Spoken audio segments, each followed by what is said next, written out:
Just let me know so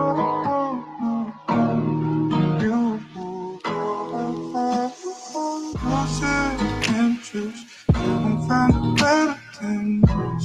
I swear, girl, if you leave, just let me know so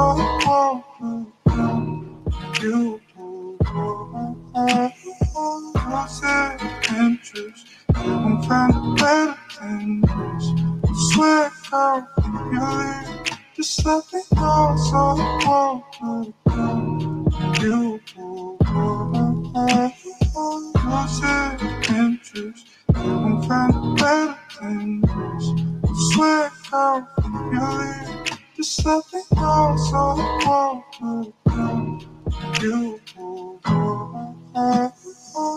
lost interest. Haven't found better than this. I swear, girl, if you leave, just let me know so you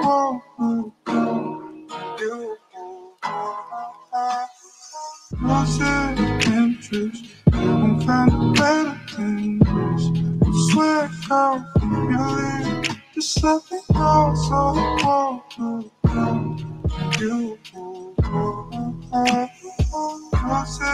interest. Haven't found better than this. I swear, girl, if you leave, just let me know so you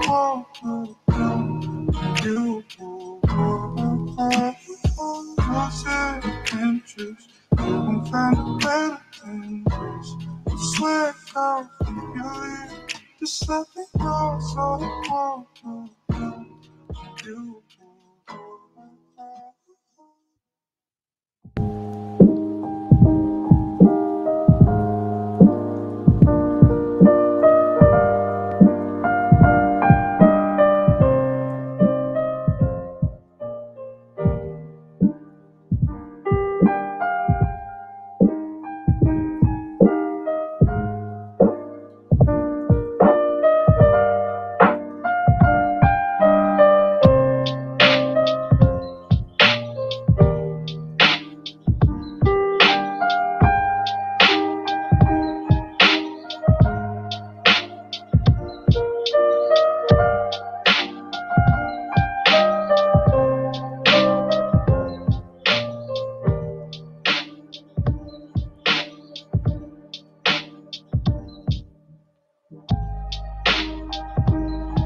gave me a shoulder when I needed it. You showed me love when I wasn't feeling it. You helped me fight when I was giving in. And you made me laugh when I was in. 'Cause you are the reason why I'm still hanging on. 'Cause you are the reason why my head is still above water. And if I could, I'd get you the moon and give it to you. And if death was coming for you, I'd give my life on you. 'Cause you are the reason why I'm still hanging on. 'Cause you are the reason why my head is still above water. And if I could, I'd get you the moon and give it to you. And if that was coming for you, I'd give my life on you. 'Cause you are,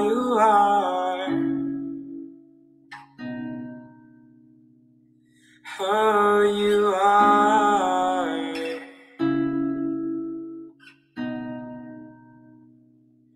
oh, you are,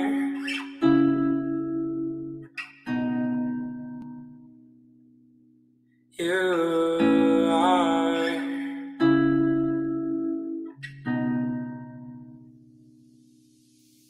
'Cause you are the reason why I'm still hanging on.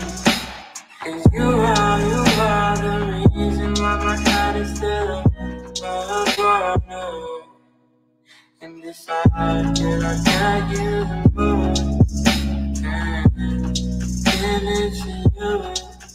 And if that was coming for you, I'd give my life for you.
Girl, how I love you, I can't love myself.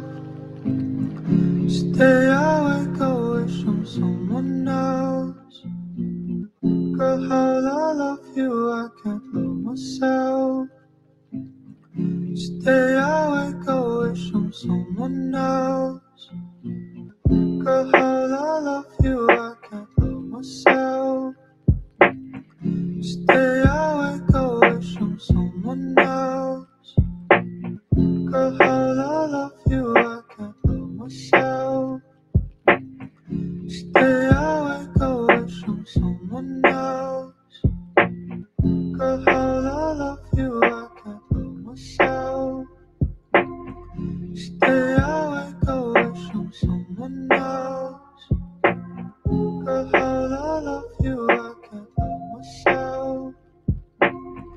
Stay awake, I wish I'm someone else.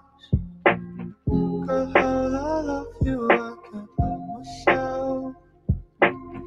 Stay awake, I wish I'm someone else. Girl, how I love you, I can't love myself. Stay awake, I wish I'm someone else. Girl, how I love you, I can't love myself. Stay awake, I wish I'm someone else. Girl, how I love you, I can't love myself. Stay awake, I wish I'm someone else. Girl, how I love you, I can't love myself. Stay awake, I wish I'm someone else.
Ça marche.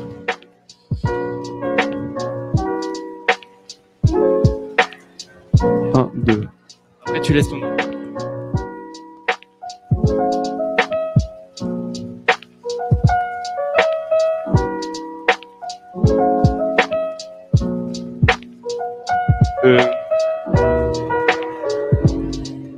Un, deux, trois. Un.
Bon, on va démarrer.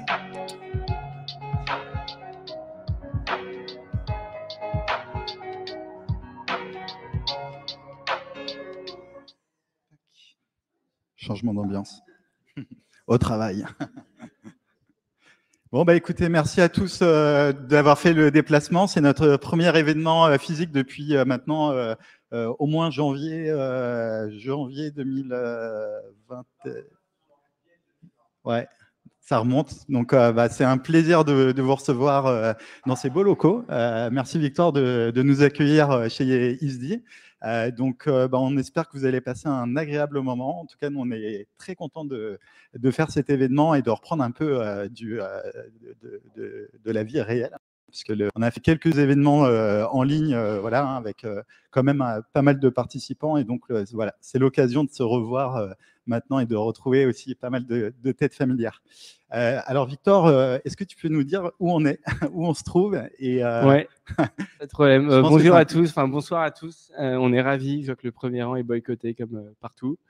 On est ravis de vous avoir ici. Donc, Victor Kessière, moi je suis directeur général d'ISDI en France. ISDI, pour ceux qui ne connaissent pas, on est organisme officiel de formation Salesforce. Donc, on forme l'ensemble des Trailblazers, que vous soyez chez des clients finaux de Salesforce ou des partenaires intégrateurs ou des ISV, à Salesforce, à tous les clouds de Salesforce. On vous prépare à des certifications. Donc, peut-être parmi vous, certains sont passés par nos cours, connus sous le nom, vous savez, de ADX 201, DEX 403 pour ceux qui ont l'habitude du jargon, et sur Marketing Cloud, les cours bien évidemment qui préparent à l'email spécialiste, Marketing Cloud Admin et Marketing Cloud Consultant. Donc, on existe depuis 2 ans et demi à peu près. Moi-même, je suis un ancien de Salesforce. J'ai 2 ans j'ai monté ISDI en France. On est la filiale française d'un groupe espagnol qui est Authorized Training Provider de Salesforce en France, Espagne, au Portugal, Italie et au Mexique. Donc, ça nous permet aussi d'adresser des clients internationaux. Et alors, vous êtes au centre d'accélération digitale, donc bienvenue, qui est un tiers-lieu unique au cœur de Paris qu'on a dédié à la transformation digitale, au développement des compétences et à l'écosystème Salesforce en France. Si j'avais eu là que Trailblazer, je leur ai appelé le Trailblazer Center. Malheureusement, j'ai pas eu le droit ou j'ai pas osé le faire parce que sinon j'aurais eu des petits problèmes avec San Francisco. Mais l'idée, c'était vraiment de créer un lieu au cœur de Paris pour la communauté Salesforce, pour s'inspirer, pour développer ses compétences, pour se former, pour recréer du lien après cette période difficile qu'on a vécue et qui a été difficile pour tout le monde. On se rend compte qu'on sait que la transformation digitale peut se passer de chez nous. Le Covid l'a montré, les entreprises ont continué à tourner et a même la crise a demandé aux entreprises d'accélérer leur transformation digitale, mais on sait aussi qu'on a tous envie de se revoir et votre présence ici ce soir le montre. On a tous envie de recréer du lien, de revoir ses collègues et on a besoin pour ça de lieux uniques qui sont faits pour l'échange, construits, qui sont accueillants. Et je dis souvent que c'est ici un lieu refuge. C'est-à-dire qu'on ne vient pas ici parce qu'on en a besoin, mais on vient ici parce qu'on en a envie. Donc, j'espère que vous avez eu envie de venir ce soir et que vous n'êtes pas forcés. Mais voilà, j'espère que vous reviendrez aussi avec plaisir et avec envie. Donc voilà, bien évidemment, on utilise ce lieu pour nos formations qui se situent souvent à l'étage, mais un peu partout aussi. On accueille aussi dans nos locaux 2 partenaires Salesforce que vous connaissez sûrement Manuel Consulting et Omega CRM. Qui sont avec nous dans les espaces à l'étage. Et puis, on met à disposition de l'ensemble de la communauté Salesforce, de l'ensemble des clients qui le souhaitent pour des séminaires, des réunions, des formations. Et puis, il y a une particularité que vous testez ce soir, c'est qu'en fait, j'ai repris un article d'un blog de Salesforce qui dit qu'il n'y aura plus de réunions, il n'y aura plus de formations, il n'y aura plus de conférences qui sont soit 100% présentielles, soit 100% virtuelles. Il y aura des séminaires, des conférences, des réunions, des user groups qui seront dans le monde hybride, avec une partie des gens dans la salle et une partie des gens à distance. Donc, souriez parce que vous êtes filmés. Et il y a et donc il y a une caméra là, vous êtes filmés là. Et puis, quand Julien veut vous embêter, il changera la caméra pour. On n'a pas demandé les droits pour qu'on vous diffuse. mais on vous fait confiance. Voilà, mais l'idée, c'est de créer un lieu qui soit nativement équipé pour ce monde hybride, assez plug and play. Donc, toutes les salles ont un endroit modulaire. Et enfin, pour finir, je ne vais pas vous bassiner parce que vous êtes vraiment venus pour parler de Marketing Cloud et c'est beaucoup plus intéressant. Mais on a créé ce lieu avec des valeurs. Donc, vous voyez, c'est un lieu qui est dédié aux grandes femmes qui ont changé le monde. Vous êtes dans l'atrium Simone, en hommage à Simone Veil. Vous avez Malala Yousafzai là-bas. Vous avez d'autres salles qui ont qui portent le nom de femmes et figures du féminisme à travers la planète et à travers les âges, puisque la plupart sont décédés. Je crois que Malala est la seule personne encore vivante. Voilà, je vous en dis pas plus. N'hésitez pas, voilà, vous êtes les bienvenus ici quand vous voulez. Ravi de vous accueillir et d'accueillir le premier user group. Vous êtes les premiers user group à venir ici. J'espère une série, le premier d'une longue série. On aime beaucoup Marketing Cloud. On fait beaucoup de formations Marketing Cloud. Donc très intéressé de voir les nouveautés de Dreamforce que j'avoue que j'ai pas eu le temps de suivre. Et voilà, il y a toute mon équipe qui est là à votre disposition. Il y a Chloé là-bas qui vous a vérifié le pass sanitaire. Il doit y avoir Marie et Salomé et Capucine dans le coin. Mais n'hésitez pas. Et puis à tout à l'heure, parce que ne partez pas. On a des bières, du champagne, du vin et des choses à manger. Donc partez pas à la fin du user group. Voilà. Bah, écoute, merci Victor. C'est vrai qu'on n'est pas trop dépaysé par rapport à la Triumph chez Salesforce. Ça ressemble un peu. On a quelques...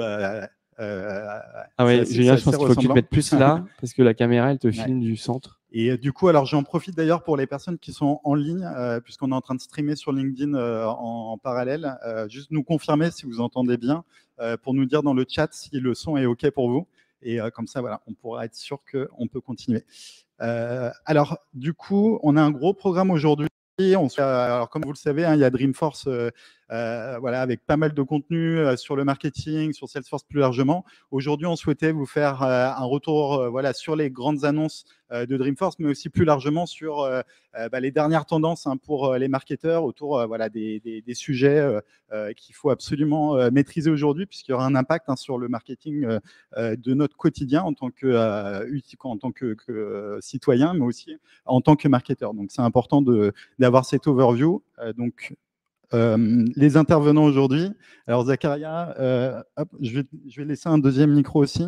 Donc, Akram, Alexis et Elodie vont aussi animer cette session autour donc, des différents sujets qu'on vous a préparés.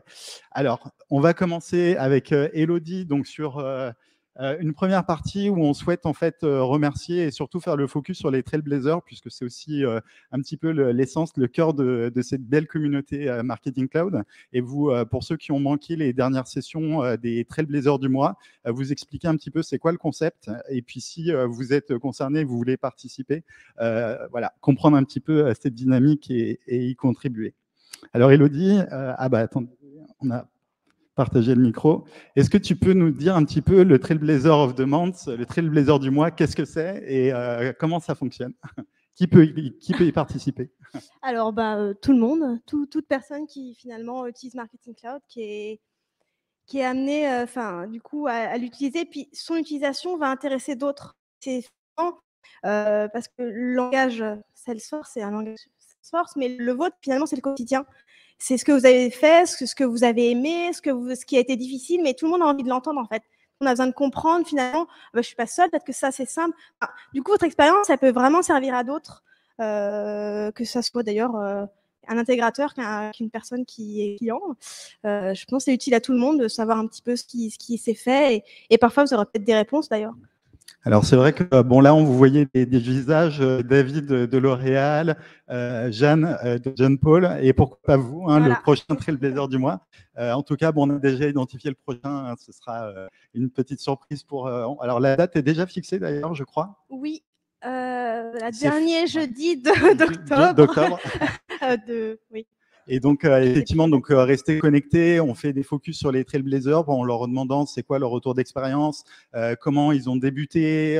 Voilà, c'est vraiment des retours d'expérience qui sont intéressants. On essaye aussi de personnaliser aussi les questions. Si vous avez des questions que vous voulez adresser aussi à la communauté et avoir des retours d'expérience concrets, n'hésitez pas aussi à nous, à faire appel à nous si c'est pour guider des questions que vous voulez aussi poser à la communauté, puisqu'on en reçoit aussi souvent des questions récurrentes, comment bien débuter, les bonnes pratiques, etc. C'est des questions qu'on peut poser à des utilisateurs quotidiens de la solution. Et si vous souhaitez aussi y contribuer en tant que partenaire, client, etc., si vous avez des histoires à raconter, n'hésitez pas à prendre contact et on se fera un plaisir de faire. C'est un format interview, on fait ça sur des lives LinkedIn, donc c'est streamé en direct et donc voilà, en format questions-réponses. C'est très court, ça dure vraiment 30 minutes. c'est le principe, c'est que du coup, vous puissiez y accéder facilement dans votre journée. On fait ça à 13h30 en règle générale, comme ça, vraiment. Et puis après, c'est un format que vous pouvez regarder par la suite aussi. Mais c'est très court, il y a des questions et on va directement dans le vif, quoi. Et on continue les autres formats aussi sur les Hotline Marketing Cloud, donc des sessions où vous posez vos questions. C'est du blast questions dans le chat. Aussi, on le fait en live sur LinkedIn. On répond à toutes vos questions techniques. Donc là, on est voilà, une communauté d'experts. On essaie de prendre des gens aussi, si vous souhaitez contribuer au hotline en tant que speaker. Pareil, vous vous rapprochez de nous et puis on vous convie aussi dans la session. L'idée, encore une fois, c'est d'aider la communauté et de renforcer la communauté française, puisqu'il y a encore beaucoup de gens qui interagissent sur les user groups US, alors qu'on a une communauté qui est très mature en France. Donc surtout, n'oubliez pas que vous pouvez aussi poser vos questions dans cette communauté. Alors, donc, vous pouvez retrouver aussi, alors c'est un nouveau site qui est en construction, donc le marketingforce.education, donc c'est en cours de construction. Sur l'onglet blog, en fait, vous allez retrouver tous les supports des précédents événements qu'on a fait. Donc, on a déjà listé tout un tas de matériaux que vous pouvez récupérer sur des événements précédents. Et donc, vous pourrez aussi retrouver notamment voilà, le support qu'on va présenter ce soir. Ça permet voilà, de recenser un petit peu tous les supports et de rajouter aussi des bonnes pratiques, etc. Donc, vous avez Trailhead pour vous former à Salesforce et à Marketing Cloud. Et ici, vous retrouverez plutôt des use cases un peu concrets sur des cas d'usage un peu plus concrets. Alors, on va commencer. Alors, Zakaria, est-ce que tu peux nous dire qu'est-ce que c'est que The New Apple Privacy Changes? Donc, déjà, une première question. Est-ce que vous avez déjà entendu parler des nouvelles réglementations d'Apple? Levez de la main, est-ce que vous êtes tous au courant? Ok, très bien. Donc, il y a déjà la moitié de la salle qui est au courant. Donc, bon, c'est les nouvelles directives qui sont, enfin, nouvelles, on va dire, mesures prises par Apple et qui sont publiées depuis la dernière mise à jour de iOS 15. Donc, publiées il y a une semaine, je pense. Donc, on va essayer de les dérouler ensemble. Donc, premièrement, je pense que là, on est tous d'accord que depuis les dernières années, de façon générale, dans le monde, on va de plus en plus vers des directives de protection des données personnelles, de respect de la vie privée des internautes. Donc, avant 2020, c'était exactement en 2018, on a eu le RGPD. Pardon. On a eu aussi le California Act aux États-Unis. En 2020, bon, c'est passé un peu, je dirais, sans que ça fasse beaucoup de vacarme, mais on a eu Firefox et Apple qui ont bloqué les third-party cookies. Donc, ça n'a pas fait vraiment beaucoup de bruit parce que la part du marché n'est pas aussi importante que celle de Chrome, par exemple. Et puis, en 2021, et là, du coup, c'est vraiment le sujet d'aujourd'hui, c'est Apple qui a mis en place plusieurs mesures à la fois dans la version précédente de iOS, iPadOS et aussi de macOS, et surtout la version 2000 de iOS 15 qui met en place des nouvelles, on va dire, réglementations ou nouvelles features qu'on va voir juste après.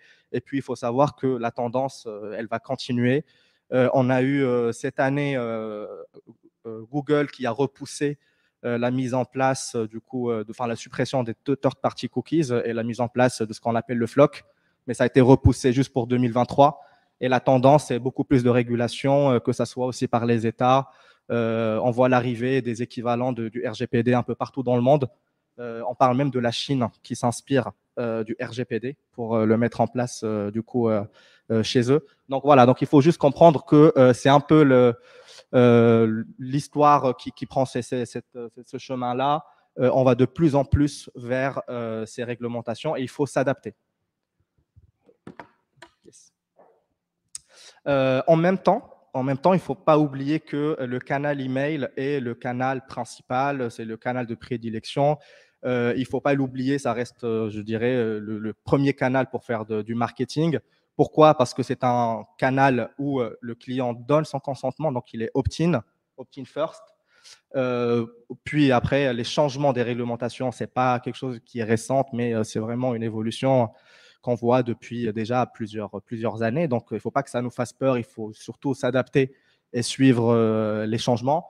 Et puis, finalement, c'est un canal qui est le plus adapté à l'hyper-personnalisation parce qu'il se base, je dirais, par nature sur tout ce qui est first-party data, zero-party data. C'est des données qu'on a sur le client qu'on peut utiliser pour de la personnalisation simple, mais aussi très, très avancée.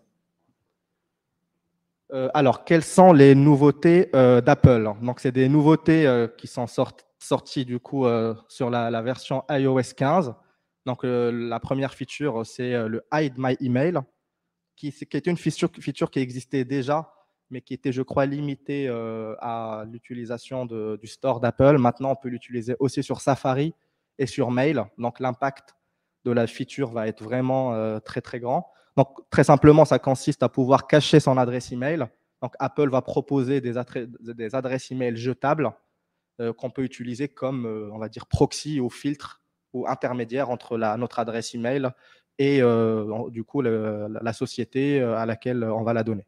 Et puis, deuxième feature, c'est un rapport privacy qui va donner de façon générale sur Safari ou site par site le nombre de trackers qu'on va bloquer. Donc, par exemple, voilà, ici, on a 65 trackers bloqués. Et puis aussi la liste de tous les trackers qui sont déposés sur les sites. Donc, si vous allez sur un site de news connu, vous verrez qu'on peut arriver à des dizaines et des dizaines et des dizaines de trackers qui sont publiés. Maintenant, avec cette feature, on va être capable du coup, l'utilisateur final pourra regarder et vérifier ces trackers-là. Et puis, je pense que la feature qui nous intéresse le plus aujourd'hui, c'est du coup la MPP, Mail Privacy Protection. Il faut retenir l'acronyme parce qu'il va répéter le MPP. C'est que du MPP, on va parler que de ça, je pense, dans les prochains mois.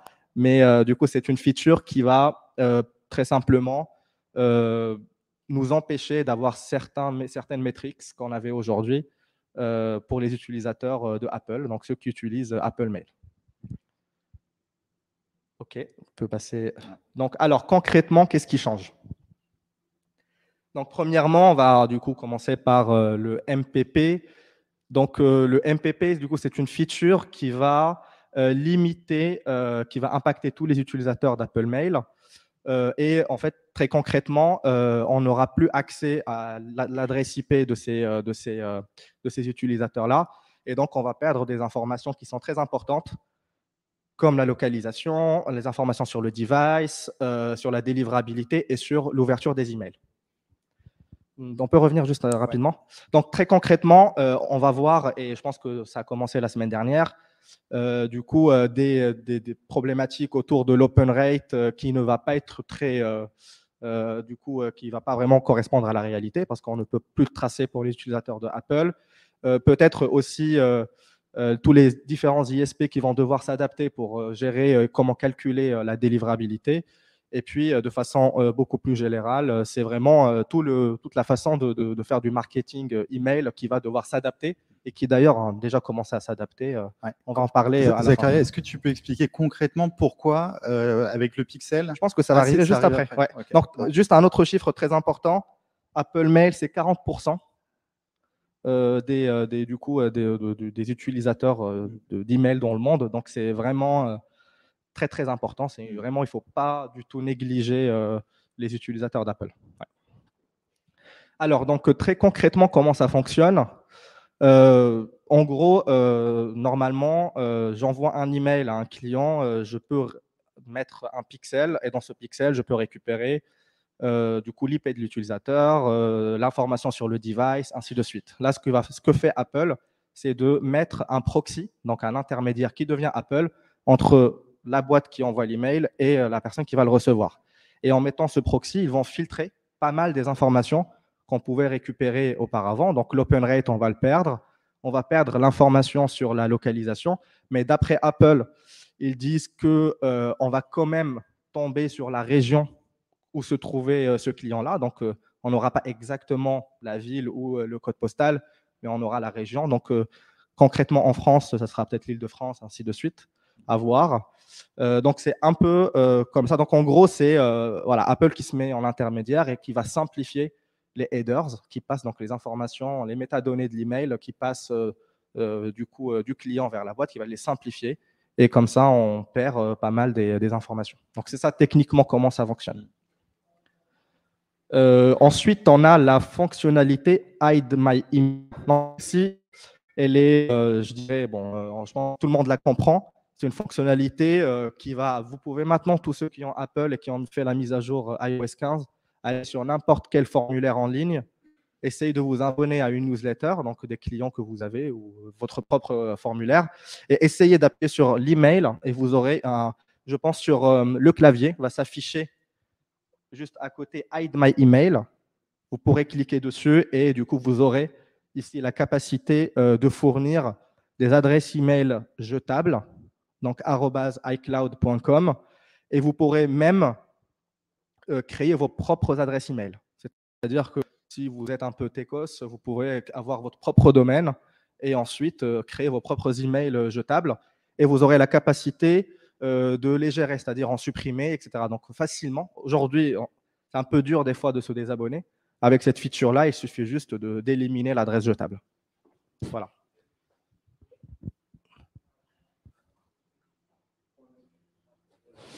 Il faut qu'on change un peu. Ouais, Julien, tu peux peut-être switcher la caméra? Ouais, ok. Ok, on peut passer à la slide d'après. Pour information, les slides seront partagés après. Donc, si vous avez, pour les gens plutôt à distance, Du coup, voilà, ouais, vous aurez le deck PDF mis à disposition. Okay. Donc, maintenant, qu'est-ce qu'on peut faire maintenant qu'on sait les évolutions côté iOS? Donc, premièrement, c'est que ça va forcément impacter les KPI d'ouverture. Donc, les taux d'ouverture vont être forcément biaisés. 40% de la base, c'est de l'Apple. Donc, forcément, le taux d'ouverture ne sera plus cohérent. Donc, il faut maintenant s'intéresser à des KPI autres. Et le plus important, à qui on pense le plus, c'est le clic. Donc, maintenant, c'est vraiment le clic qui va donner beaucoup plus, va être le KPI le plus important et le plus factuel pour déterminer du coup votre campagne, est-ce qu'elle est performante ou pas. Et comment faire pour augmenter du coup ce taux de clic, parce que ça va être quand même l'objectif de toute campagne, c'est d'essayer d'augmenter, maximiser l'engagement.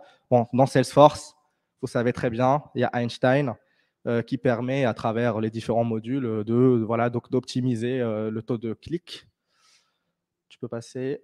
Et puis aussi, comment encourager, augmenter les clics dans les emails. Bon, vous connaissez la fonctionnalité Interactive Email qui est sortie, je crois de mémoire, il y a maintenant 2 ans à peu près, qui a vachement évolué et maintenant vous avez la capacité donc de mettre des formulaires dans vos emails pour faire de la récolte de données et pour générer du clic.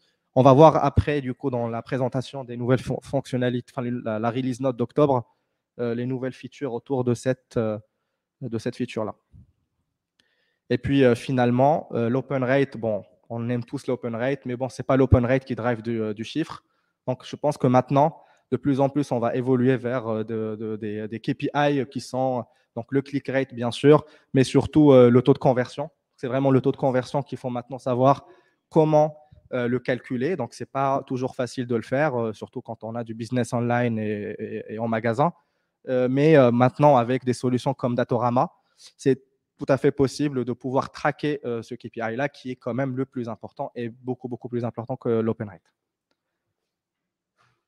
Et finalement, Salesforce s'adapte au changement du coup, que Apple vient de faire. Donc, pour toutes les solutions, on va dire, qui avant se basaient sur l'open rate pour le calcul, en tout cas dans leur algorithme, donc le STO, que tout le monde connaît, je pense, et que pas mal de vous utilisent.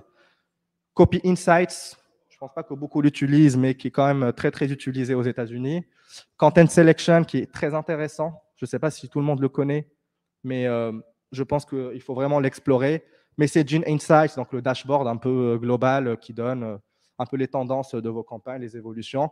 Engagement Frequency et Engagement Scoring, que vous connaissez très bien. Donc, les deux vont maintenant se baser sur un nouveau KPI donc, qui s'appelle Engagement, je crois, le Engagement Rate au lieu de l'Open Rate. Donc, voilà, les outils Salesforce se sont adaptés à partir de cette release pour qu'il n'y ait pas d'impact sur vos campagnes actuelles.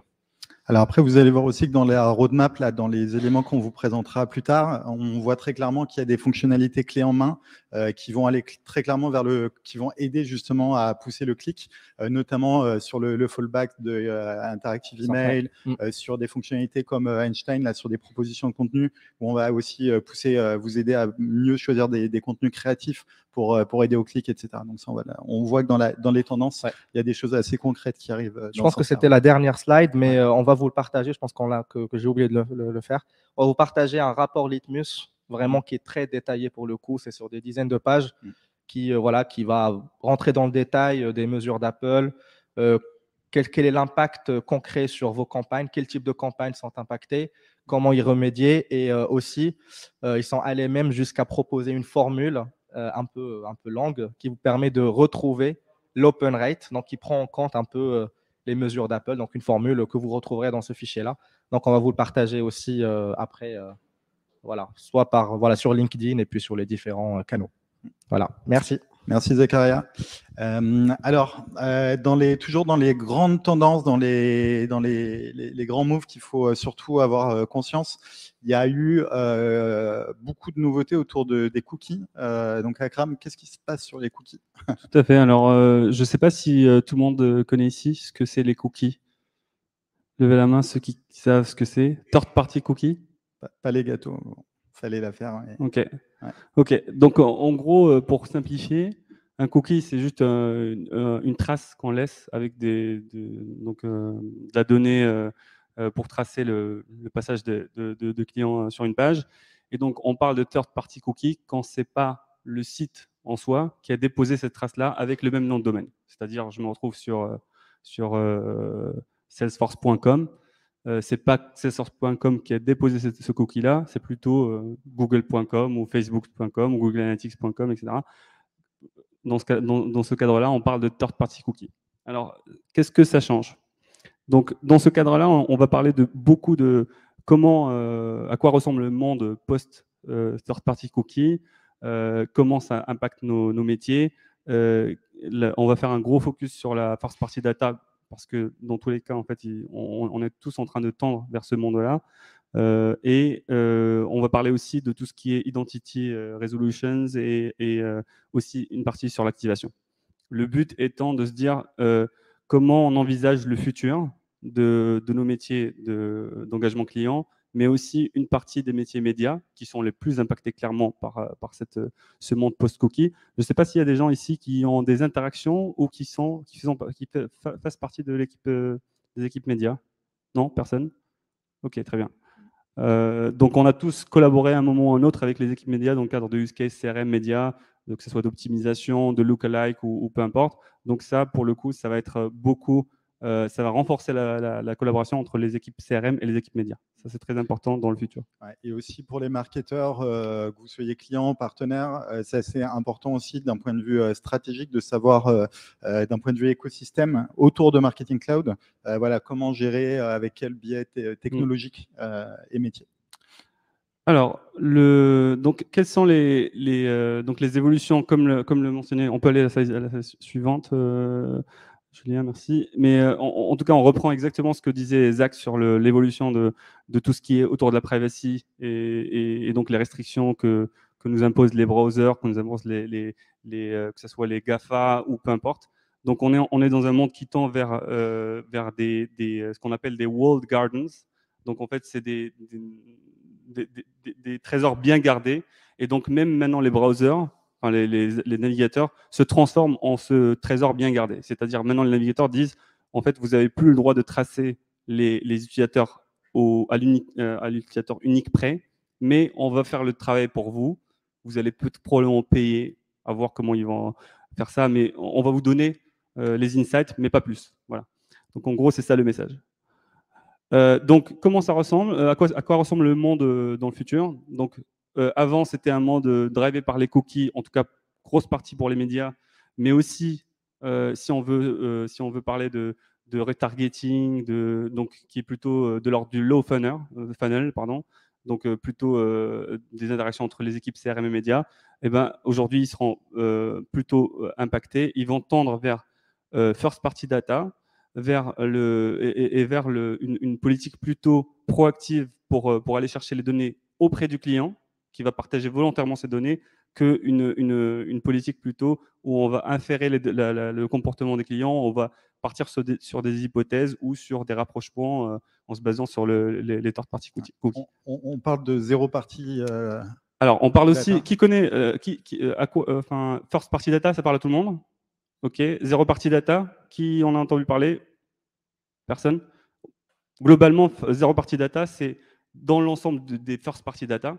C'est un concept, je pense, un peu marketing, mais globalement, ce que ça veut dire, c'est ce nouveau paradigme qui est en train de changer, où on demande au client, où le client il partage proactivement ses données avec la boîte, avec l'organisation.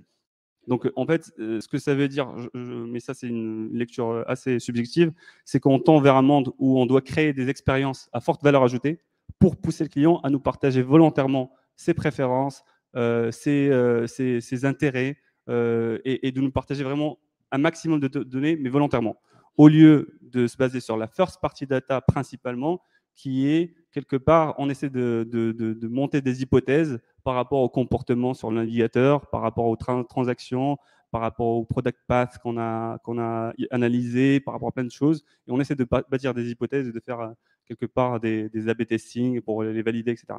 Les zero party data, ça te donne exactement ce que le client il veut et quand est-ce qu'éventuellement il le veut. C'est très clairement une tendance 2021 qui va s'étendre dans les années à venir, puisque effectivement on l'a vu avec toutes les données qu'on récupérait. Aujourd'hui, on demande, ça fait partie un peu du trust, la confiance entre la marque et puis les clients ou les prospects, de dire voilà, les données qu'on récolte, on vous les demande et vous nous les donnez. C'est aussi des données vérifiées. Le zero party data, ça permet aussi d'avoir des qualités de données aussi avancées, puisque du coup, vous pouvez en demander plus par ce biais, puisqu'ils rentrent aussi dans une expérience où du coup, vous pouvez leur demander plus d'infos, puisqu'ils rentrent dans un jeu où ils sont conscients que c'est aussi pour leur bien, en finalité. Alors, donc, globalement, juste pour résumer ce qu'on s'est dit, les third-party cookies vont probablement disparaître. Ça ne veut pas dire que les third-party data ne sont plus d'actualité. C'est à ne pas confondre. La first party, second party et third party data restent d'actualité. Quand on parle de third party data, c'est plutôt des données démographiques qui sont partagées par les GAFA. On peut faire des rapprochements sur la tranche d'âge, le pouvoir d'achat, etc. Second party, c'est plus des données un peu ciblées. Si on parle par exemple de mon domaine qui est plutôt de l'ordre du luxe, par exemple, on va aller chercher des données de Farfetch, de boîtes qui s'assimilent un peu à notre secteur pour avoir des appétences d'achat ou semblables. Et first party, c'est nos propres données sur lesquelles il faut qu'on capitalise. Donc aujourd'hui, le message, c'est focus au maximum sur de la first party et zero party data, parce que dans tous les cas, tout le monde est en train de monter leur mur et vont essayer de vendre le maximum de ce qu'ils ont. Donc, dans cet esprit-là, en fait, on parle de collecte de données, on parle de connect et d'activate. Et en fait, on est en train en fait, dans l'esprit de bâtir un cercle virtueux de données qu'on collecte, sur lesquelles qu'on connecte ensemble. Donc, on en tire qu'est-ce que ça veut dire concrètement, que ce soit de la first party, de la second party ou zero party, et qu'on active pour faire des rebonds derrière, de collecte encore plus de données. Donc, il faut vraiment l'imaginer en tant que parcours qui va se mordre la queue, et donc avec lequel on va récolter de plus en plus de données de qualité. Aujourd'hui, en fait, on était dans une approche où on est bidirectionnel. La marque parle à son client. Je pense que maintenant, on transite plus dans une approche où il faut créer des services à forte valeur ajoutée pour que le client partage la donnée. Le client devient plus roi qu'avant, plutôt empereur. Et donc, il a besoin de services à forte valeur ajoutée. Sinon, vous n'aurez que les transactions, vous aurez éventuellement le parcours de navigation à voir et des données qui sont assez simples pour l'activer. Donc, si on se base plutôt sur la collecte de données, donc, dans votre organisation, probablement, vous êtes dans une des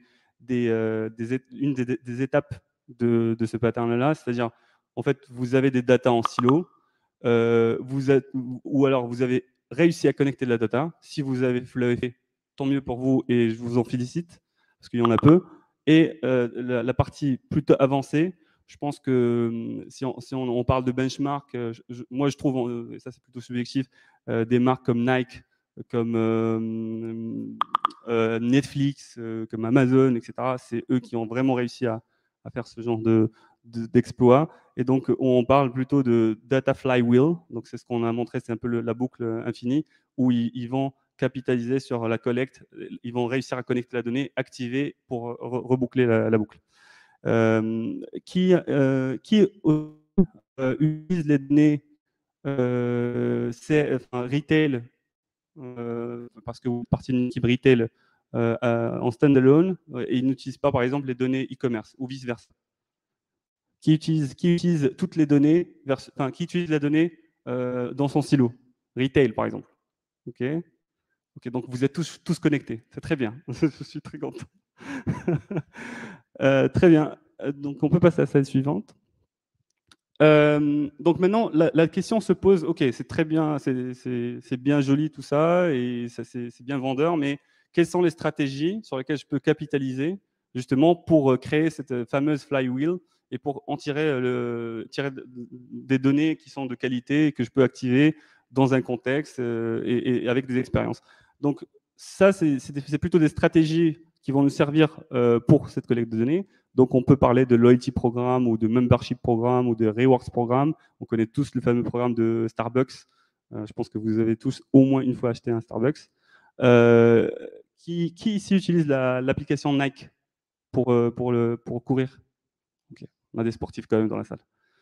L'application Nike, c'est un pur exemple de ce qu'on veut dire par les apps. Utiliser les applications avec une vraie proposition de valeur. Je ne parle pas des applications qui vont peut-être reprendre le site web avec exactement ISO la même chose, mais c'est des applications différenciantes, que ce soit en termes de contenu exclusif, que ce soit en termes de Nike. Ils ont fait un truc génial, c'est au-delà de l'application running.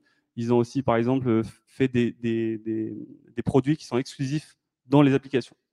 Donc, en fait, si on ne télécharge pas l'application, et donc si on ne consomme pas les services d'application, on n'a pas le droit d'accéder à ces services-là. C'est quelque chose, c'est une bonne stratégie aussi pour attirer pour pousser les gens à télécharger les applications, chose que vous ne faites pas. Spotify, en termes de communauté, quand on parle de third party data, de second party data par exemple, avoir les appétences en termes de musique d'un client peut vous donner une idée plus ou moins de qu'est-ce que vous pouvez le proposer comme produit. J'écoute beaucoup de rap, peut-être que je vais porter un t-shirt qui est différent de celui qui écoute du classique. Voilà, pour la petite histoire. Les touchpoints, bon, tout le monde a un site e-commerce, tout le monde a, j'imagine, un store si vous êtes dans le retail business. Aujourd'hui, on tend plus, on connaît tous le QR code, alors qu'il y a une année ou 2 ans, on ne connaissait pas forcément ce que c'était. Maintenant, c'est démocratisé. La tendance aujourd'hui, elle est dans l'embarquement de ces QR codes pour accéder à ces expériences-là dans un store, dans une location physique, dans une localisation physique. Et ça aussi, c'est un point. Dès qu'on accède à le QR code, ça veut dire qu'on est sur une page. Dès qu'on est sur une page propriétaire, ça veut dire une opportunité d'acquérir de la donnée et de la donnée de qualité. On peut passer à l'autre slide. Juste une question avant. Je vais poser la question, mais je sais que personne ne va répondre, mais je tente quand même. Qui a une sorte d'expérience différenciante pour capturer de la donnée? J'en sais rien. Par exemple, Hollister's, ils ont fait un tournoi de Fortnite pour promouvoir leurs habits à travers ce tournoi-là, où on pouvait télécharger une application, s'inscrire au tournoi pour les gamers, par exemple. Balenciaga, je fais la promotion en même temps. Ils ont récemment fait une grosse campagne sur Fortnite pour justement faire la promotion de leurs habits, etc. Qui ont une certaine expérience différenciante qu'ils ont utilisée dans le cadre des activités CRM pour récolter de la donnée, à part le clic et l'open des emails. Ok, personne. Merci pour la franchise en tout cas. Donc, il y avait une main levée.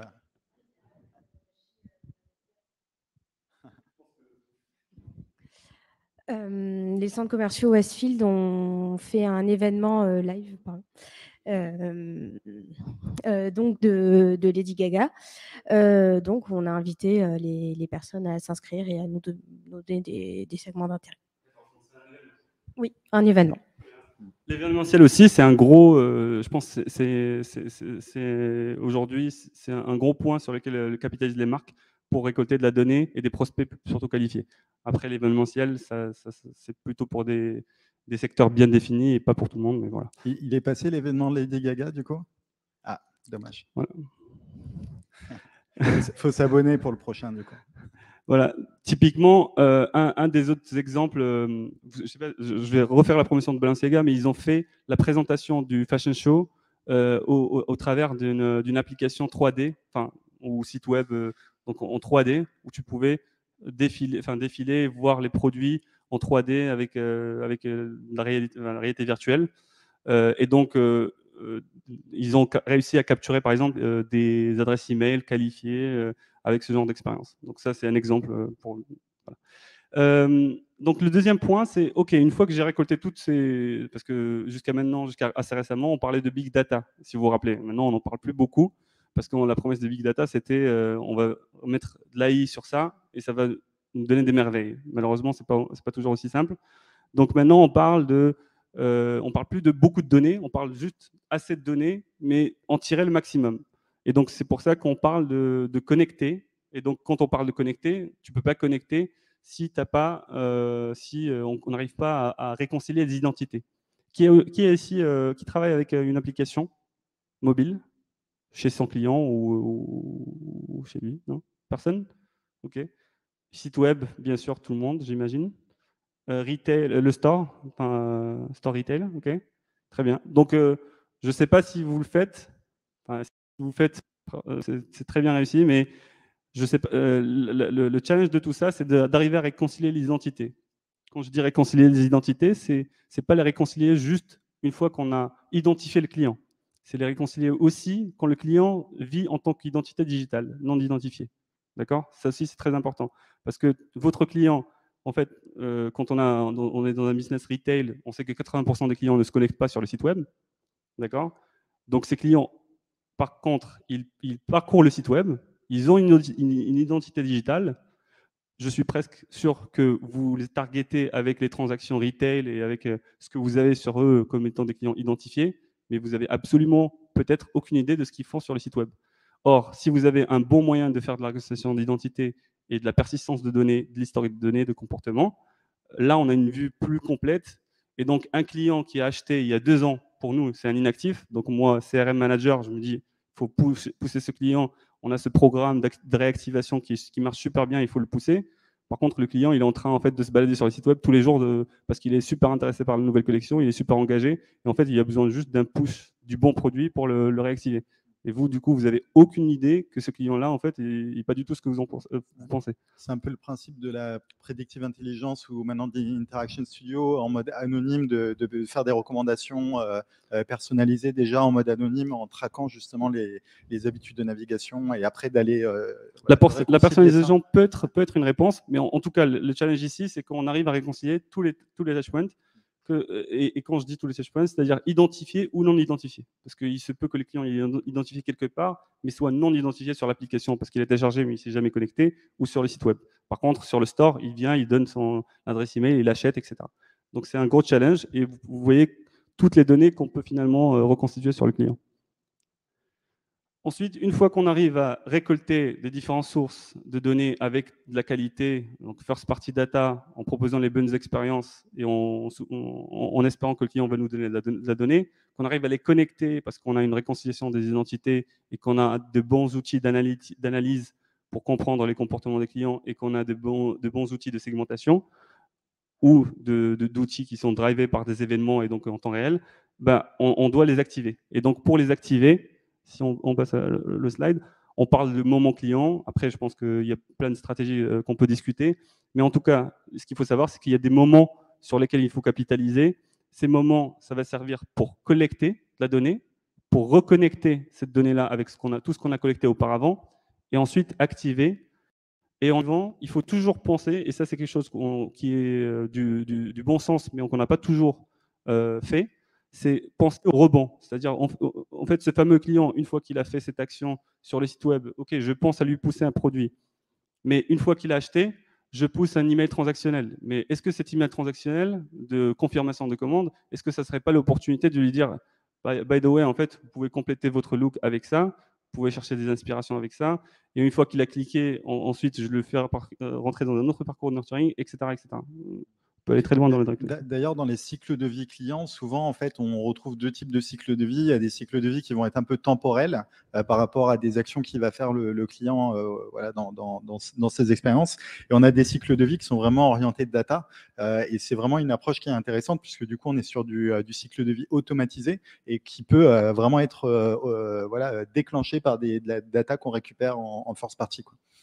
Je pense qu'aussi, une des choses à retenir aujourd'hui, c'est que la barrière entre les équipes, ce qu'on appelle classiquement les médias et les équipes CRM, après chaque organisation ses spécificités, n'a jamais été aussi fine, étant donné ces contextes-là, parce que donc, ça nous impose à travailler avec eux surtout sur, je ne parle pas de brand awareness plutôt upper funnel, mais plutôt lower funnel, ou là plutôt sur comment on utilise les données pour les médias, donc en lookalike, comment on utilise nous les données qui sont plutôt des digital cookies pour faire du retargeting pour des raisons, pour des objectifs CRM de conversion, etc. etc. Donc voilà, donc, ça c'est un peu le... On boucle la boucle avec l'activation et avec des moments sur lesquels on va capitaliser pour refaire la boucle de collection, de connexion, etc. Je pense qu'on peut passer à l'autre slide. Donc en conclusion, first party data, ça va être le mot maître, je pense, dans le futur. Il faut commencer maintenant à anticiper, surtout pour les équipes qui ont des interactions avec les médias, mais il y a aussi des use cases CRM, encore une fois, qui se basent sur les cookies. La data stratégie est clé. Ce n'est pas juste une question de collecter tout ce que vous pouvez collecter, mais question de collecter la bonne donnée au bon moment, sur les bonnes expériences, avec les bons intérêts, etc. Donc, capitaliser sur les moments pour rebondir et recollecter de la donnée. Et dernier point super important, c'est quand on propose au client une expérience, on lui propose un contrepartie. Il nous partage sa donnée et on lui rend un service. Ce service-là, il faut qu'on le respecte parce que sinon, cette flywheel, en fait, elle est rompue et donc on n'arrive plus à reboucler sur la collection, la reconnexion, l'activation, etc. Voilà. Et je pense que ça, c'est la conclusion un peu d'un point de vue métier. Ensuite, comment ça se traduit d'un point de vue écosystème Salesforce, parce que je pense aussi, c'est pour ça que vous êtes là. Si on passe à l'autre slide.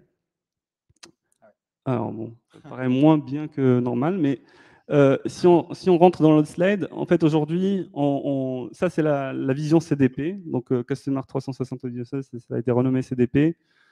En gros, je ne sais pas si vous êtes familier avec le concept CDP, Customer Data Platform. Est-ce que vous n'êtes pas familier avec le concept CDP? Parce que je pense que tout le monde est familier. Ouais, il y a des personnes qui ne sont pas familières. Ok. Donc, la Customer Data Platform, c'est un peu le nouveau buzzword du moment. Donc, ça veut dire quoi? C'est je récolte de la donnée, que ce soit anonyme, connu, il y a même des customers qui gèrent la second party, la third party, la first party. Je récolte de la donnée, principalement first party, anonyme ou connu. Je la rentre dans une sorte de moule donc, où je réconcilie l'identité, je fais mes segments, je fais de l'analytics et j'en déduis des choses, enfin des actions, et ensuite je l'active. Donc vous pouvez l'imaginer comme d'un côté je fais rentrer ma donnée, il y a une moulinette derrière, que ce soit du temps réel, que ce soit des segments, que ce soit des insights, que ce soit de la réconciliation d'identité, de la gestion du consentement, etc. Donc il gère tout ça, et après je l'active sur quelques sources par la suite. Et donc, si on traduit ça en termes de solutions, on parle d'Interaction Studio, qui est un peu le système qui va écouter, comprendre et agir en temps réel. Donc, c'est plutôt un système qui va être ce qu'on appelle event-based.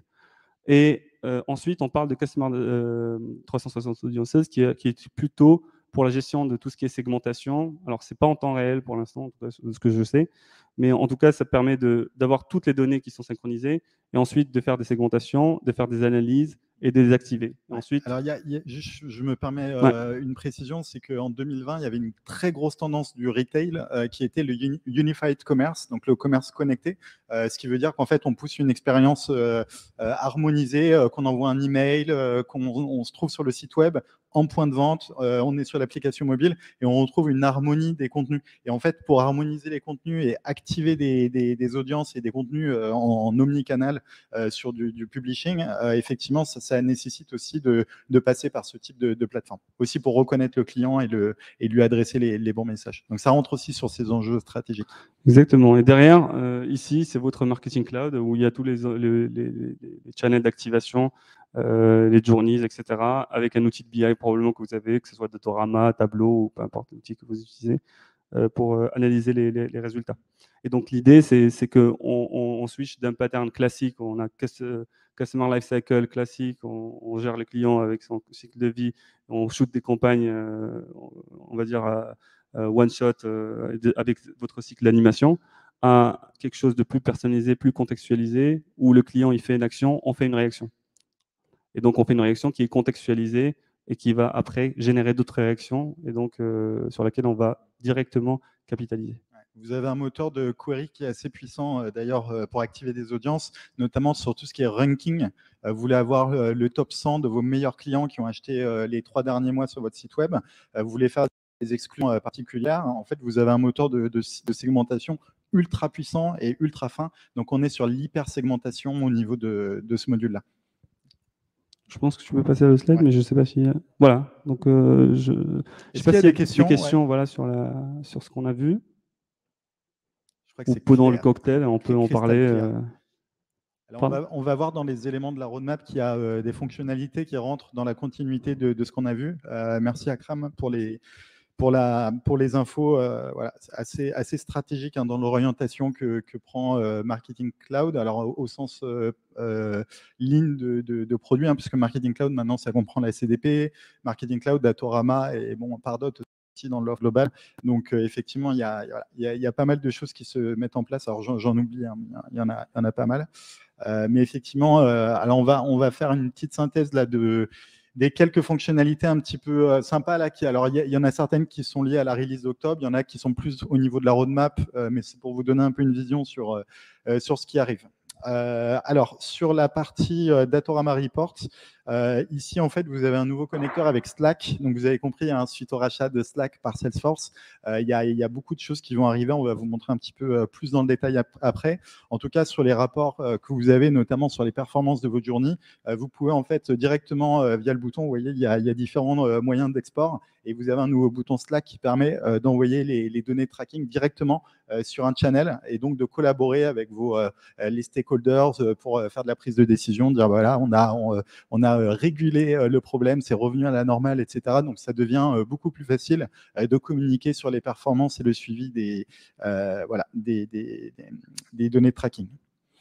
Au niveau de Journey Builder, alors pour les personnes qui mettent vraiment les mains dedans, vous aviez un historique qui vous donnait notamment le listing de tous les détails un peu techniques. C'est affiché en tableau, pas très digeste, on va dire, pour les stakeholders, pour les gens qui sont un peu plus high level au niveau hiérarchique marketing.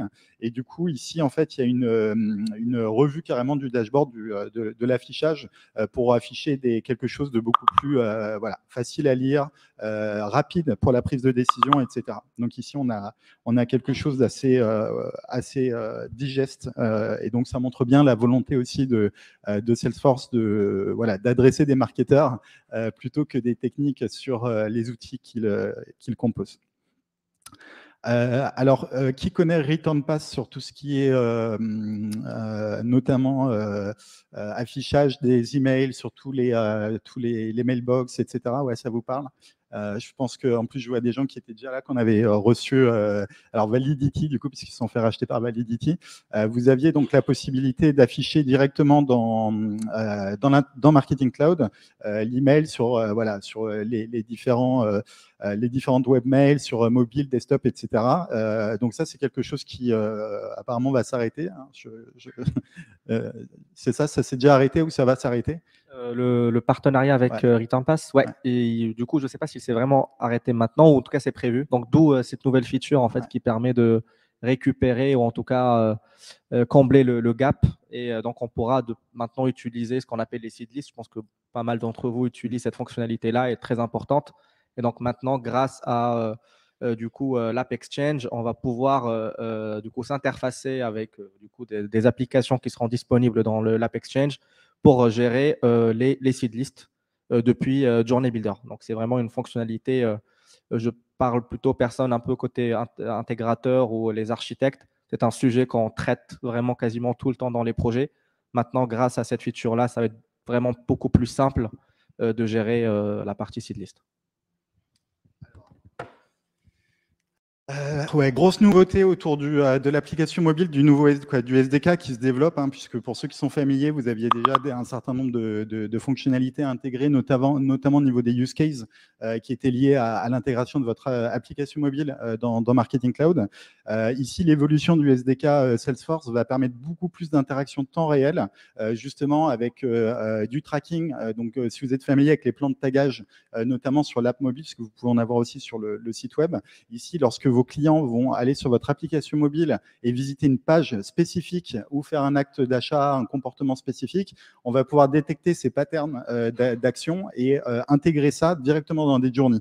Alors, comment ça va se matérialiser? Ici, on vous a mis une capture un peu low quality, mais bon, qui montre un petit peu l'idée derrière. Donc, vous avez tous les événements mobiles relatifs à l'application mobile. Et donc, vous pouvez lister un certain nombre d'événements qui vont pouvoir être intégrés directement dans Journey Builder.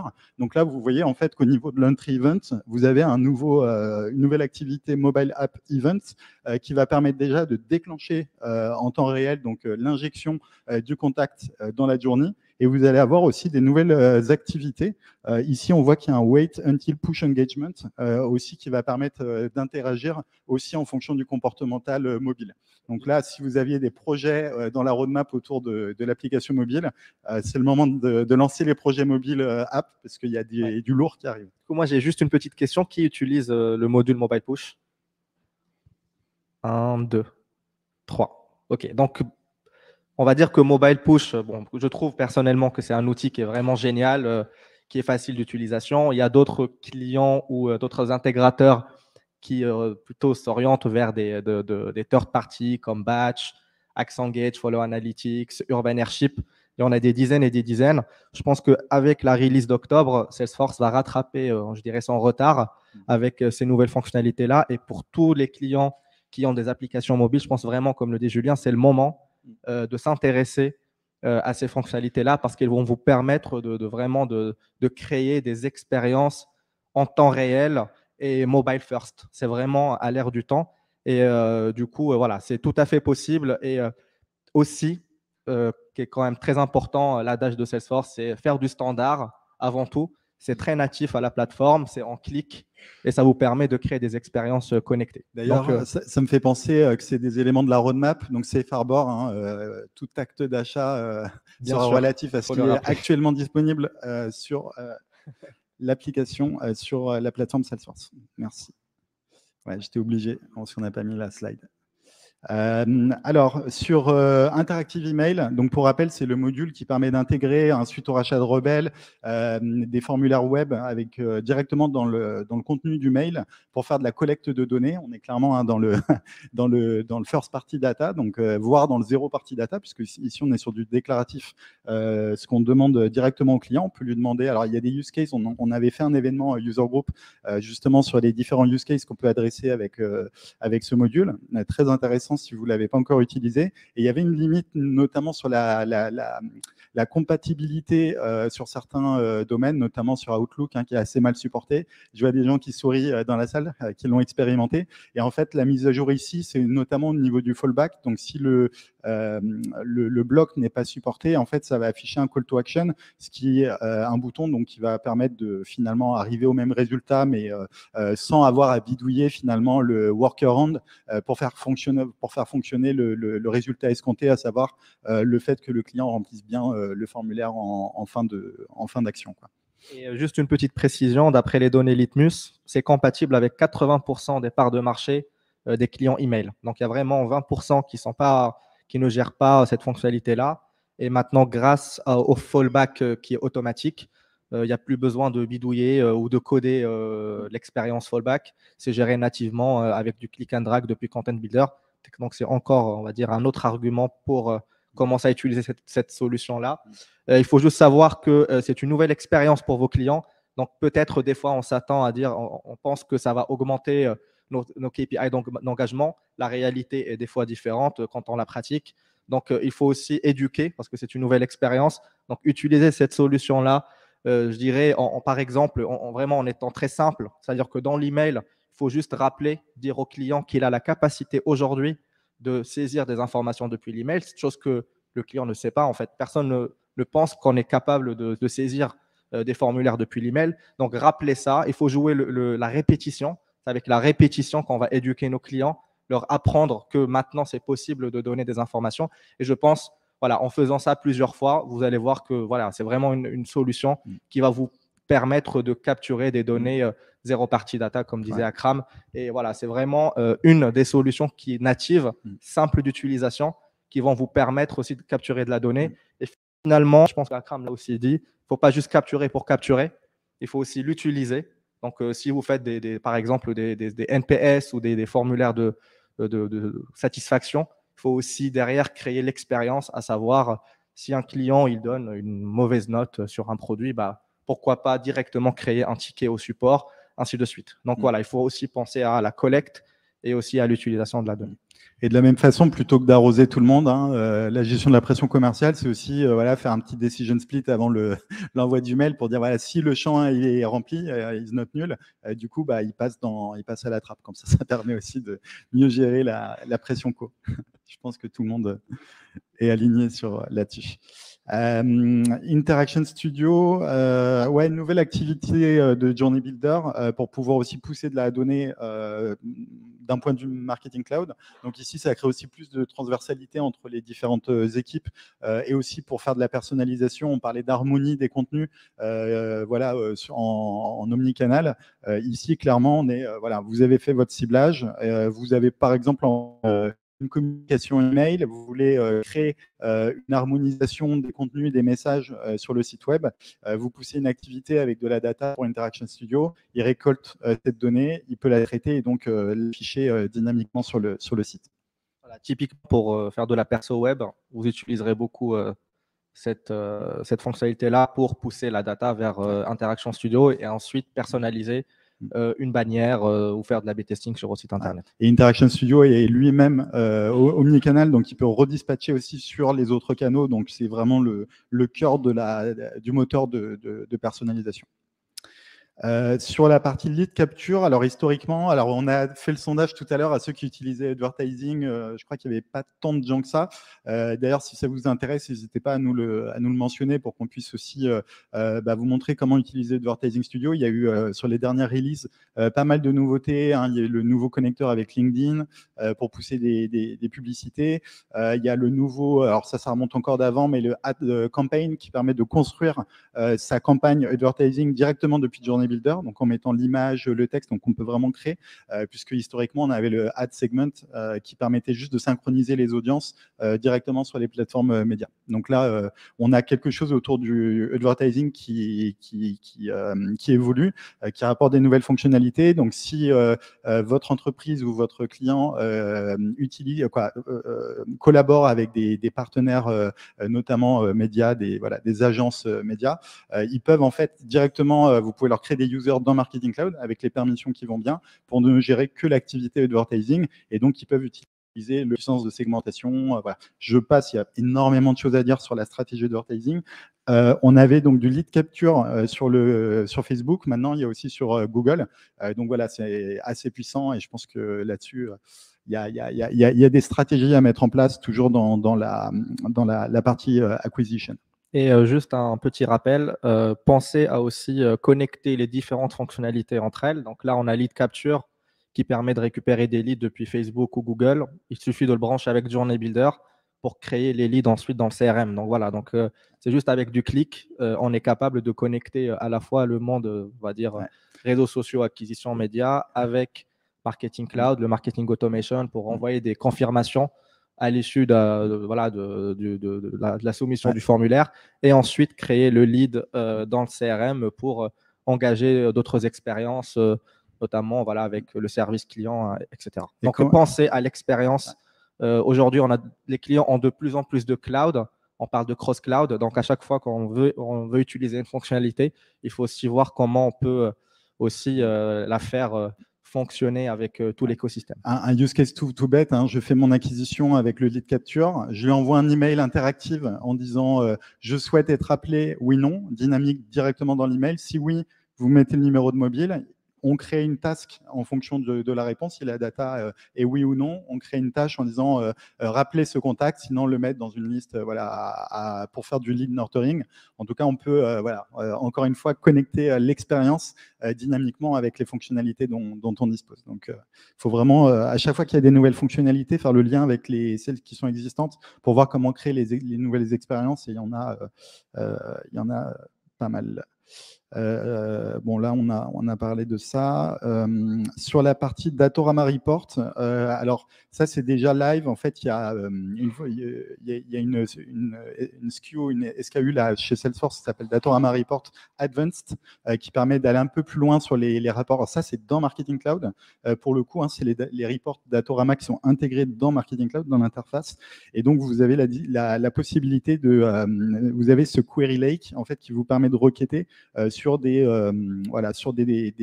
données comportementales, email et push, notamment pour avoir des résultats de liste. Voilà. Donc vous avez la possibilité d'aller un petit peu plus loin, un petit peu sur le mode Discover que vous aviez dans les reports sur Analytics Builder. Toujours dans Datorama Report, en fait, vous avez un certain nombre de dashboards qui sont assez intéressants, en fait, toujours dans la stratégie d'ouverture sur les différents studios, voire sur le CRM. Pour donner quelques exemples, email to web conversion. Donc là, on a parlé de la partie open, qui est souvent le premier niveau, le taux d'ouverture qui était un premier KPI qui était suivi. Maintenant qu'on va moins écouter ce KPI, on va être beaucoup plus focus sur finalement les KPI qui sont les plus importants, à savoir la conversion, etc. Et du coup, ce type de rapport qui était déjà très prisé sur Pardot, du coup, devient aussi assez stratégique sur Marketing Cloud en B2C. Et sachant qu'on peut aussi gérer du B2B sur Marketing Cloud, pour le coup, c'est assez stratégique. Tu voulais dire quelque chose? Donc, pareil, il y a un autre module, toujours sur Datorama Report, sur les insights des audiences, donc liés à Advertising Studio. Quand je vous disais qu'avec Advertising, il y a pas mal de choses à faire. Ici, vous avez aussi tout un tas de KPI qui remontent. Ça équivaut pas à un Datorama plateforme, hein, pour vraiment connecter les points, avoir des dashboards plus avancé. Pour le coup, si vous avez des forts budgets advertising, passez plutôt sur du vrai Datorama que sur la synthèse qui est faite ici. Mais en tout cas, ça donne quand même des bons retours assez synthétiques directement dans Marketing Cloud. Et vous avez aussi ce type de reports qui sont finalement pour tant d'euros dépensés, le ROI finalement qui est généré. Donc voilà, il y a des rapports qui vont vous permettre d'être plus dans l'analytics, plutôt pour des CMO, des CDO, pour avoir des outils d'aide à la prise de décision. Et ça, c'est lié aussi au CRM, à Sales Cloud. Donc voilà, il y a des choses assez sympas qui se développent dans ce sens-là. Changement d'ambiance, Einstein Content Selection. Il y a un nouveau module qui s'appelle Einstein Designer. Vous allez en fait mettre des headers, vous allez mettre des bodies, donc vous allez finalement mettre des combinaisons d'images, etc. Et en fait, l'intelligence artificielle va vous pousser des propositions de design. On y arrive. Le marketing commence un petit peu à se faire, du moins un petit peu en partie remplacé par le robot. Et donc ici, c'est le robot, c'est la machine finalement, c'est l'intelligence artificielle qui va vous donner des recommandations. Ici, vous voyez que vous avez plusieurs styles de design. On voit qu'il y en a 2 qui ont été sélectionnés, un ici. Et à la fin, finalement, vous allez faire votre sélection parmi lesquelles vous avez un peu une préférence. Et après, en fait, vous allez pouvoir en connexion avec Slack, les pousser dans le canal Slack et dire votez dans le canal directement pour l'option 1, l'option 2, l'option 3 ou l'option 4. Et là, vous voyez, hein, vous avez différentes options de créativité qui ont été poussées par l'intelligence artificielle, la possibilité de voter et donc d'interagir avec votre manager ou votre équipe pour pouvoir ensuite intégrer le bon contenu dans votre email. Et après, vous avez aussi la possibilité de faire de l'AB/N testing avec Pass Optimizer. Donc, il y a aussi des choses pour vérifier s'il y a une hésitation entre 1 et 3. Vous pouvez aussi tester des choses. Pardon, j'ai juste une simple question. Qui utilise Einstein aujourd'hui? Un Vraiment petit très peu, peu, ouais. ok, Il y a- très peu. ouais. Et qui utilise Einstein Content Selection? Personne? Ouais. Ok, c'est vraiment très intéressant. C'est vrai qu'en France, aujourd'hui, on ne l'utilise pas trop, mais vraiment, il faut s'y intéresser. Je pense que ça serait l'occasion, dans un prochain Bah. événement, de démontrer sa valeur, Ouais. parce que c'est vraiment un outil hyper puissant et qui va vous permettre de mieux gérer vos contenus. Et voilà, le fardeau de devoir à chaque fois changer la bannière, etc., ça devient vraiment très automatique avec des logiques qu'on retrouve dans des CMS de type la bannière expire après tant de jours, je personnalise telle bannière selon tel critère sur le client ou le prospect. Donc, c'est des choses qui sont vraiment hyper intéressantes qu'on pourrait. Et c'est vraiment clé en main, hein. C'est vraiment l'intérêt, c'est que alors du clic, c'est vraiment du clic. Ouais. En fait, là, autant sur ces modules-là, bon, ça va être des recommandations de bannières sur la base de et vraiment l'interface, c'est vous chargez votre image, vous mettez votre texte, vous mettez le texte sur le call to action, et c'est lui qui s'occupe du reste, quoi. Donc c'est vraiment clé en main, quoi. L'excuse de je n'ai pas Photoshop, je sais pas maîtriser les bannières, malheureusement c'est fini. Il y avait une question, ouais.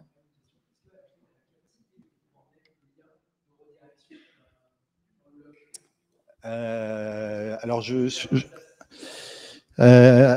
crois le lien de redirection. Donc, j'ai pas la réponse. L'URL, quand on clique dessus, c'est ça?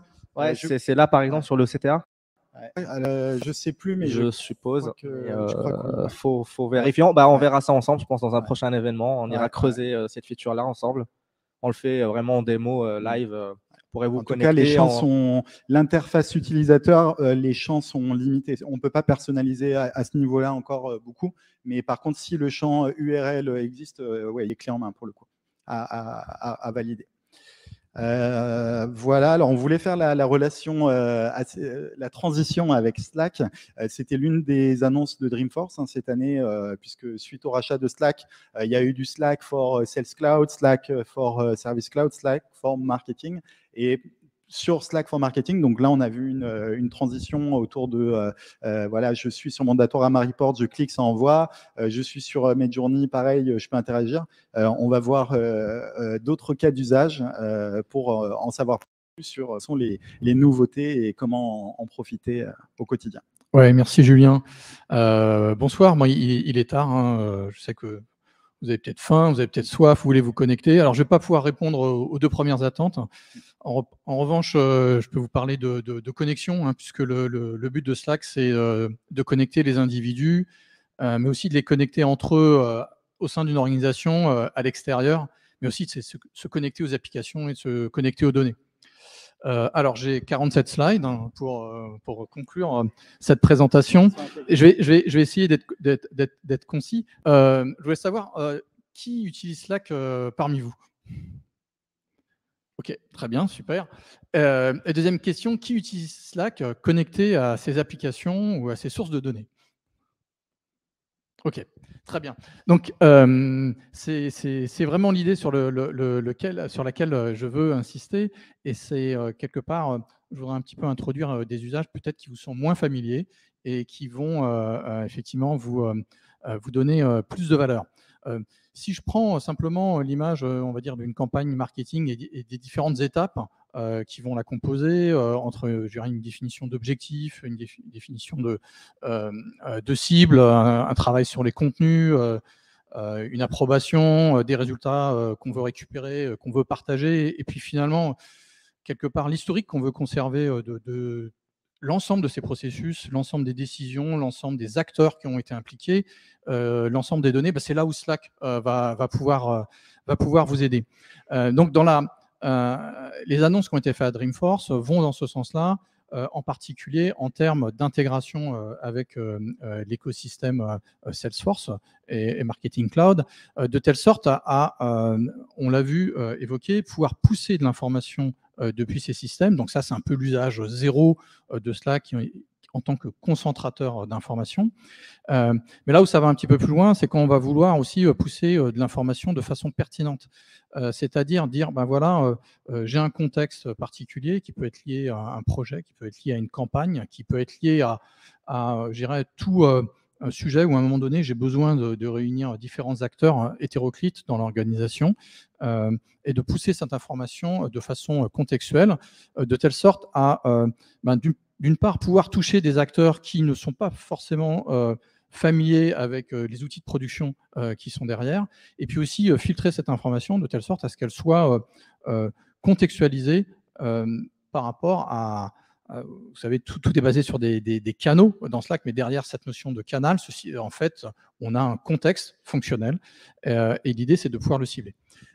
L'autre point, c'est ensuite, quand on est dans l'environnement, c'est de pouvoir interagir avec ces systèmes, c'est pouvoir faire des requêtes et aller chercher de l'information dans son système d'information sans avoir à quitter l'environnement. Alors, c'est en particulier pertinent pour les acteurs qui n'évoluent pas dans les systèmes de référence. C'est pour ça qu'on parle de Slack comme un système d'engagement. Et cette fonctionnalité-là, vous allez pouvoir l'étendre auprès de vos partenaires. Alors, j'ai quelques slides, je ne vais pas rentrer forcément dans les détails. Non, c'est OK, d'accord. Il n'y a pas de souci, ils sont cachés. Un point qui est important, c'est que Slack vous permet de mettre en place ces processus avec des utilisateurs, des acteurs externes, que ce soit des partenaires, des clients, des fournisseurs. Donc, c'est des choses vraiment auxquelles il faut que vous pensiez. Non, mais t'inquiète, les slides n'avaient pas forcément un rapport avec mon propos, mais il y avait on pouvait un peu cristalliser quand même. Donc ça, c'est des choses à prendre en compte. Imaginez si vous avez la capacité que vous pouvez avoir par ce biais, quelque part, d'exposer vos données, voire votre système d'information à des tiers, et leur permettre soit de leur pousser de l'information, soit dans un mode où ils vont pouvoir aller requêter de l'information. Par le biais de commandes, de formulaires qu'on vous allez exposer dans des canaux et qui leur permettront d'avoir cette interaction et pour vous de créer une proximité et une intimité que vous n'aviez pas jusqu'à présent. Voilà, donc c'est l'idée en quelques mots pour conclure cette présentation. Alors, il y avait quand même quelque chose d'assez intéressant, c'est qu'on a vu que Einstein nous poussait des messages un peu transactionnels, on va dire, sur des risques, des choses qui finalement vont nous aider à la prise de décision en tant que marketeur. Ça aussi, dans la projection qu'on a dans l'usage de Slack, c'est assez stratégique pour les utilisateurs. Oui, c'est assez stratégique. Alors là, c'est par le biais effectivement des capacités d'Einstein directement. Il faut aussi après imaginer ça même dans un contexte. On peut voir ensuite au-delà, c'est-à-dire dans un premier temps, une première démarche, ça va être s'appuyer effectivement sur des intégrations qui sont des intégrations standards et qui vont apporter de la valeur tout de suite. Et puis après, de réfléchir aussi à sa spécificité et éventuellement, est-ce que j'ai besoin peut-être de combiner d'autres sources en complément, on va dire, de la richesse du portefeuille d'offres de Salesforce et dans une approche qui est peut-être une approche plus de build que de buy, mais qui va pouvoir répondre quand même à des attentes bien particulières et aussi rajouter, on va dire, une dimension qui est propre à chaque organisation du fait de son historique, mais aussi on va dire de son intelligence, de son savoir-faire en termes d'exploitation des données. Alors bon, on a une audience qui est plutôt B2C oriented, j'ai envie de dire, mais pour information sur Pardot, qui est aussi du marketing automation plutôt axé B2B, vous avez aussi du Slack for marketing autour de fonctionnalités du type account-based marketing, donc ABM, où vous pouvez aussi interagir avec Slack, etc. Donc il y a des choses aussi assez connectées qui sont disponibles et qui vont aller dans le sens de l'intelligence. On a un petit peu dépassé. Il y a un cocktail qui suit l'événement, donc je vous invite à nous suivre pour boire un petit coup. Est-ce qu'il y avait des questions avant de... Je pense qu'on peut aussi y répondre autour d'un verre, mais merci à tous. Et puis Merci donc on beaucoup. partagera le support pour ceux qui sont intéressés. Et le cocktail, c'est par là. Dans la salle à côté. Merci tout le monde.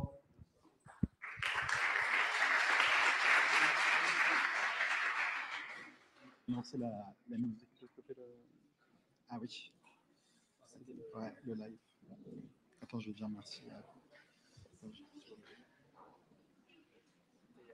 Précis, concis.